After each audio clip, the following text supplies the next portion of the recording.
Hey, this is the first of a series in search of the elusive Homo sapien. Because, you know, as I said, I'd be more likely to find the Sasquatch, especially that people are becoming less and less critical thinkers. They'll be certain that there's many Sasquatch, and I'll be certain I haven't found one Homo sapien yet.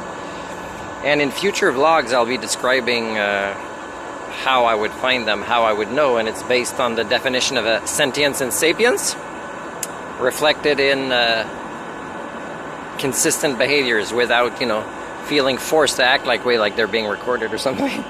The noise you hear in the back is a charging station for vehicles that run on electricity, so I hope you'll tolerate that noise. So would you believe this first vlog was kind of inspired as I'm watching the third of the John Wick movies?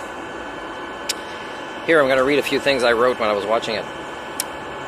Talking about myself. I am a faithful man. I abide by my beliefs.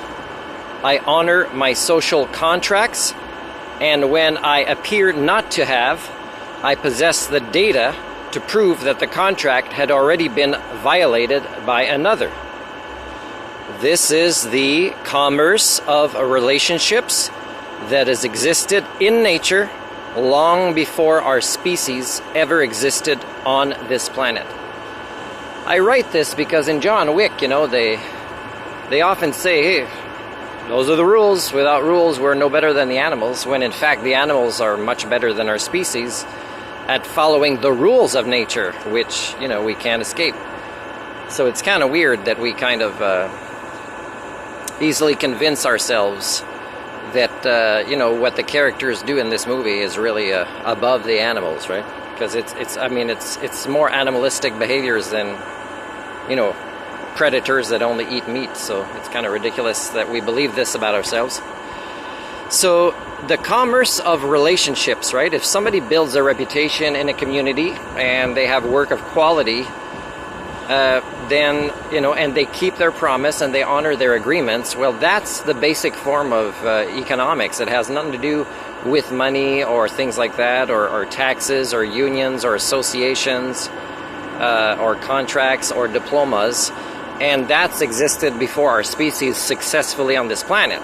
But our species suffers from human chauvinism, right? It's a primate with opposable thumbs that have never developed the sapience, the wisdom on how to use these opposable thumbs and overcome its own origins, which has a lot of insecurities and paranoias and disconnections from reality, because at that point we believe things we needed to believe to keep ourselves safe, which weren't true, and we never addressed that. So of course it gets worse and worse in these kind of monetary paradigms, competitive worldviews, so it's kind of sad.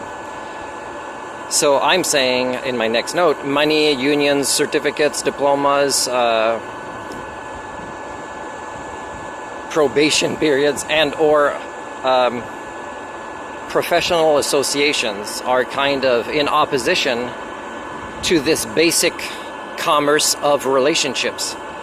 You know, that you can count on this relationship by having the word of somebody. It means something. Like me, for example, I beg to be videotaped, and I beg to get people to say, why don't you hire me when I get better results than the people with this diploma or with this seniority that you want to train me? And you know, when it comes to working with groups with mental health or in education with kids, why are we not, in this great wisdom we have in the commerce of relationships, why are we not allowing transparency or results to count for anything? So that's kind of weird that we believe we're no better than the animals when they have already succeeded this. Okay, so